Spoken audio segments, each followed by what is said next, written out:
بسم اللہ الرحمن الرحیم۔ ناظرین، تمام تعریفیں اللہ تعالیٰ کے لیے جس نے پوری کائنات کو تخلیق کیا، اور درود و سلام محمد و آل محمد کے لیے۔ ناظرین، ایک دفعہ حماد نے امام جعفر صادق علیہ السلام سے روایت کی، آپ علیہ السلام نے فرمایا، اللہ تعالیٰ نے اپنے نبی صلی اللہ علیہ وآلہ وسلم کی زبانی شراب کو حرام قرار دیا۔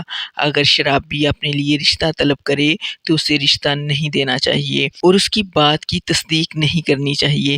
اگر وہ کسی کے لیے سفارش کرے تو اس کی سفارش قبول نہیں کرنی چاہیے، اور شرابی کے پاس کسی طرح کی امانت نہیں رکھنی چاہیے۔ اگر کوئی شخص شرابی کے پاس امانت رکھے اور شرابی اس کی امانت کو تلف کر دے تو اللہ تعالیٰ صاحب امانت کو اس کا کوئی اجر نہیں دے گا اور نہ ہی اس کی امانت کی تلافی کرے گا۔ ناظرین، جب مولا کائنات امیر المومنین علیہ السلام کو ظاہری خلافت ملی اور لوگوں نے آپ کے دست حق پرست پر بیعت کی تو آپ علیہ السلام نے خلت ابراہیمی زیب تن کی، عصائے موسیٰ ہاتھ میں لیا اور دستار محمد صلی اللہ علیہ وآلہ وسلم کو سر پر سجایا اور انگشتر سلمان کو انگلی میں پہن کر ممبر پر تشریف لائے، اور آپ علیہ السلام نے خلافت ظاہری کا پہلا خطبہ دیا۔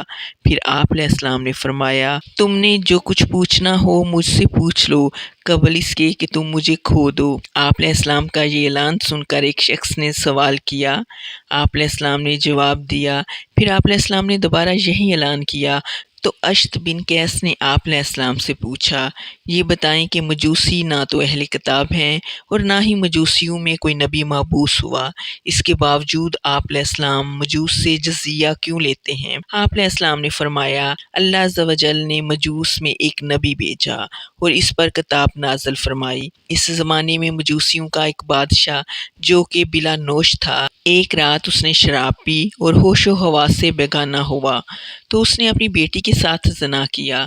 لڑکی نے باپ کی زیادتی سے لوگوں کو آگاہ کیا تو لوگ جمع ہو کر بادشاہ کے پاس آئے اور کہا کہ تو نے ہمارے دین کو فاسد کیا ہے، تجھے چاہیے کہ توبہ کر کے اپنے آپ کو اس گناہ سے پاک کر لو ورنہ ہم حد شرعی جاری کریں گے۔ بادشاہ نے کہا، پہلے تم سب لوگ جمع ہو جاؤ اور میری بات سنو، اگر تمہیں میری بات معقول نظر آئے تو اسے تسلیم کرنا، ورنہ جو تمہارا جی چاہے مجھ سے سلوک کرنا۔ اس شہر کے پیر و جوان تمام جمع ہوئے تو بادشاہ نے کہا، لوگوں سنو، اللہ کی تمام مخلوق میں سے آدم و حوا اللہ کو سب سے زیادہ پیارے ہیں، کیا تم لوگ اس بات کی تصدیق کرتے ہو؟ سب نے کہا، جی ہاں، ہم تصدیق کرتے ہیں۔ بادشاہ نے کہا، آدم نے بھی حوا کو اپنی بیوی بنایا جبکہ آدم حوا کے وجود سے ہی پیدا ہوئی تھی، اور اس کے بعد آدم نے اپنی اولاد کا نکاح ان کی بہنوں سے کیا تھا۔ اگر بیٹی سے ہم بستر ہونا حرام ہوتا تو آدم حوا کا شوہر نہ بنتا، اور اگر بہنوں سے نکاح حرام ہوتا تو آدم اپنے بیٹوں کا نکاح اپنی بیٹیوں سے نہ کرتا۔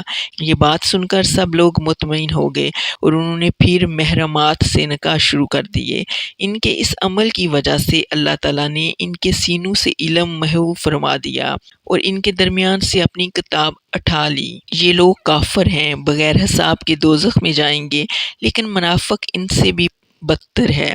مجوسی بادشاہ کا یہ استدلال غلط ہے، کیونکہ آل محمد علیہ السلام نے بڑی وضاحت سے اعلان فرمایا ہے کہ جناب حوا حضرت آدم علیہ السلام کی پسلی سے پیدا نہیں ہوئی تھی، اللہ تعالیٰ نے انہیں حضرت آدم علیہ السلام کی بچی ہوئی مٹی سے پیدا کیا۔ اور شیخ صدوق نے اپنی کتاب من لا یحذر الفقہ میں امام محمد باقر علیہ السلام سے روایت کی ہے، اللہ تعالیٰ نے آدم کے ایک بیٹے کے لیے جنت سے حور بھیجی اور حضرت آدم علیہ السلام نے اپنے بیٹے کا نکاح حور سے کیا، اور دوسرے بیٹے کے لیے قوم جنات میں سے مادہ جنی کو شکل انسانی میں تشکیل کر کے بھیجا گیا۔ اسلام نے اپنے دوسرے بیٹے کا نکاح اس جنی عورت سے کیا، پھر ان دونوں بیٹوں کی آگے اولادیں ہوئی، پھر ایک دوسرے سے رشتے ہونے لگے۔ اسی لیے انسانوں میں جو خوبصورتی نظر آتی ہے وہ اس حور کی وجہ سے ہے، اور جو بد اخلاقی پائی جاتی ہے وہ اس جنی عورت کی وجہ سے ہے۔ ناظرین، جانے سے پہلے اس ویڈیو کو لائک کریں اور کمنٹ سیکشن میں اپنی رائے کا اظہار کریں۔ اللہ ہم سب کا حامی و ناصر ہو۔